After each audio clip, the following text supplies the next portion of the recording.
why would you choose in such an unseemly way to have such a massive diversionary tactic unless you needed a massive diversion? Just saying. Anyway, the whole thing is a complete mess, I think it's fair to say.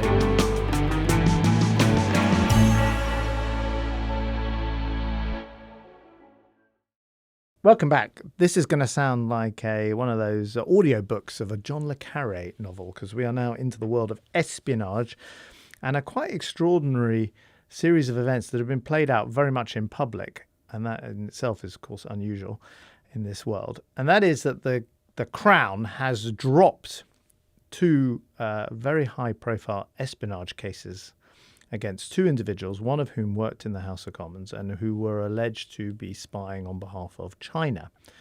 And the reason why the trial has collapsed, or the charges have been dropped, it didn't actually get to trial, but it was very close to getting to trial, was, and this is not my judgment or judgment of commentators, but the judgment of the Director of Public Prosecutions, who was leading the prosecution, a guy called Stephen Parkinson, was that the government has failed to provide witness statements that describe China as a sufficient enemy of Britain that would then stack up charges of espionage against these two individuals.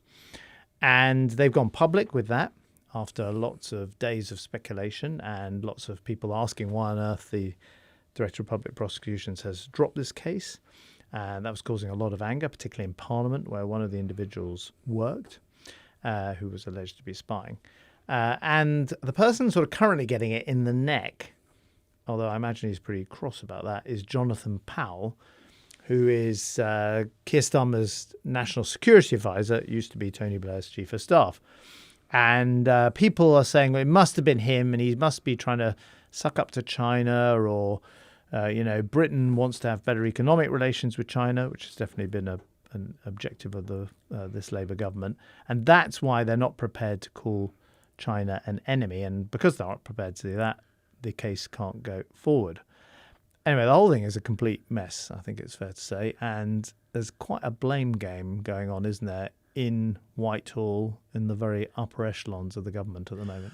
Well, I think the starting point is... who knows what is going on? I mean, why has this case collapsed? Well, China, because they're listening in on it. Well, I guess they do. But we had yesterday. That's a joke. Maybe not. We had first of all, frustrated by all of this speculation, the head of the Crown Prosecution Service, the DPP, publishing a letter to the Select Committee saying that the reason why this case has had to be dropped. It was the CPS who originally charged these guys. It's been dropped because the government wouldn't give them assurance that in the witness statement they would say China was an enemy of the state. Keir Starmer, the Prime Minister, then gets involved and says, hang on, he said, it is clear that this must be not about what the government thinks now, but what it thought 2 years ago, because that's when the offences occurred. He says, I, as a former DPP, I know that's what the law says, and there aren't sufficient statements that China was considered a threat by the Conservatives 2 years ago. Simon Case, the former Cabinet Secretary, has then appeared on the front page of the Telegraph today to contradict his former boss, the Prime Minister, and say, no, there are myriad examples of people from the security agencies, ministers saying 2 years ago China was an enemy. And so, well, if he's right and Keir Starmer's right, why would the CPS have decided now to drop this case? Is it a legal argument that somehow they haven't got a sufficiently strong witness statement which would work? Or is it more political, which is a charge from the Conservatives, that Number 10 in the Foreign Office don't want in 2025 to write down something about China, whether that's now or 2 years ago, which would lead to a huge diplomatic row with China at a time when the government is prioritising the economic and investment relationship with China. And then 2 days ago, on the front of the Telegraph was a story, the splash in the Telegraph, written by Ben Riley-Smith with other colleagues, MI5 blindsided by blocking of China spy case, which quotes from Their sources are multiple political figures. So this is not civil servants. This is, I guess, political advisors or ministers who have now told the newspaper about tensions between the Home Office and the Foreign Office. Home Office and MI5 figures were blindsided and pissed off. Dan Jarvis, the security minister, when he was told the case was being dropped, feels like he's been hung out to dry. Shabana Mahmood, the Home Secretary, is deeply frustrated by the failure to bring the case to trial. You have, I guess this must be Home Office political figures telling the newspapers that they are furious with the Foreign Office and Number 10 because the agencies haven't been told, the Home Secretary's not been told, the Security Minister is being hung out to dry.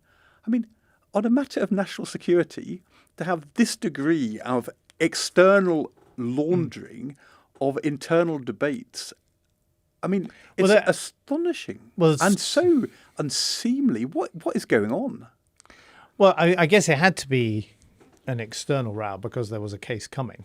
And the central question to my mind is who made the decision? Like, who made the decision?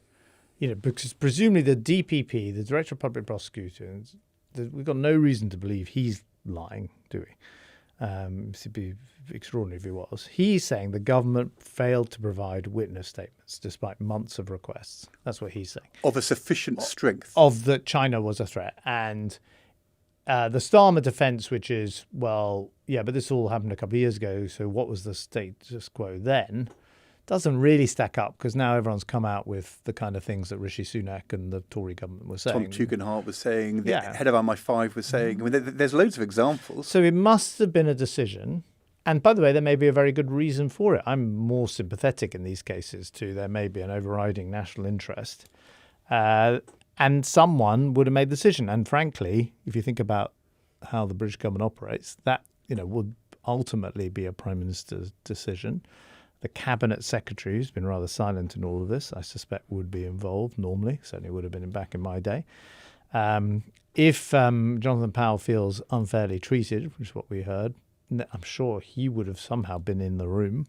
The head of the Foreign Office, Ollie Robbins, the Permanent Secretary at the Foreign Office, obviously the Foreign Secretary. I mean, there are a string of people senior enough to be involved in this decision. I think it probably would come up to the Prime Minister or at least the Attorney General. And at the moment, you've just got this very embarrassing situation of the top of the kind of security establishment of the UK all having a row with each other in public.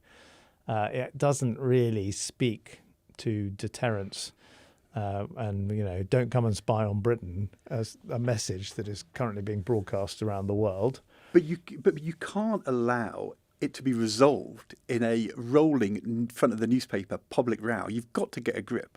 But what can they actually do now, Ed? I mean, they can't restart the case, can they? They at a minimum, they've got to find out internally what the facts are and then set it out clearly, quickly to Parliament. Somebody has to. And as you say, because this is about the agencies, the Home Office, the Foreign Office, the National Security Advisor, the Cabinet Office, has to be gripped by somebody very senior who has to say, we can't have this going on. There has to be a clear statement of what's happened. It can't be a briefing war. I mean, it may be only the Prime Minister can sort this out. Although I would say that the senior law officer, Richard Hermer, might be the right person to set out the government's position. I think if I was Prime Minister, I'd say this is one for my Attorney General to, you might do. Because actually the Starmer intervention hasn't been very helpful in the last couple of days. And I think if you're Prime Minister, you might want to say, don't necessarily know all the twists and turns of this, so I'm going to send out my Attorney General. The problem is the Attorney General has a responsibility to defend, doesn't he, the Crown Prosecution Service, which is an important part of his world. I mean, you could ask the Cabinet Secretary to do it. Yes. You could.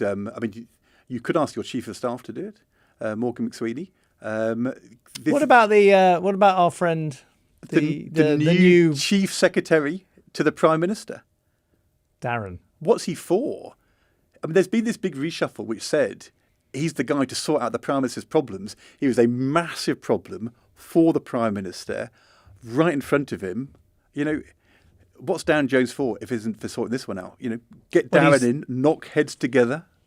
come up with a common line, find out the truth. I saw Darren on TikTok doing a funny career ladder. I don't know if anyone's seen this TikTok thing where you stand on this guy's got literally one of those ladders that he puts in the street, and then you climb up on the ladder, and then he climbs up on the ladder, and he has to guess your job in 20 questions. And Darren Jones turned up on this ladder, and Mr. Career Ladder couldn't actually guess his exact title. But sorting out messes, I think, would be a kind of shorthand for what his job is, isn't it? And this is a bit of a mess. Let me give you a slightly more conspiratorial view of what might be going on here. Ooh. Because we love a conspiracy. It's usually cock up. Sometimes it's conspiracy. Never forget it might be a conspiracy. I mean, this all came out at the beginning of September. Mm-hmm. Dan Jarvis, who, by the way, is a totally straight guy, he'd hate the idea his views are being represented in the papers in this way, did the statement explaining what was going on, had a conversation with Chris Philp in Parliament about whether China could be categorised in a particular way. That was a month ago. Why has this suddenly exploded into the newspapers over the last couple of weeks? What happened between that moment and these events? Don't know. The removal of Peter Mandelson as the ambassador in Washington. Right. Multiple questions. Who's he, the George Smiley character, or what? I'm lost. Why is Mandelson multiple relevant? questions. How did he get appointed? Right. Who knew what when he was originally appointed? Was he straight with the Cabinet Office about his dealings with Epstein? Did people try to brush it under the carpet? You might have thought after the party conferences, Parliament returning, the focus for attention in Parliament as it returns would be what on earth happened with the Peter Mandelson appointment? Who said what to whom? Instead, what's happened, we have a different argument about China spies, which we know the Speaker is furious about, which has been all over the newspapers. We've thrown... This is classic Le Carre, isn't it? We've burnt a couple of agents in order to protect Peter. It's a dead cat on the table, bounced. I mean, everybody's been... the Mail and the Telegraph, they're all... That's the thing they want to know about. What went on with the China spies, as opposed to how on earth did Number 10 and the Cabinet Office have this huge screw-up over the appointment. And then the subsequent sacking of Peter Mandelson. Who sacked him? How was it done? What was he told? I just wonder whether somebody thought, I don't like the idea of Parliament massively scrutinising the whole mess of the appointment of the American ambassador. Let's have a row about China spies.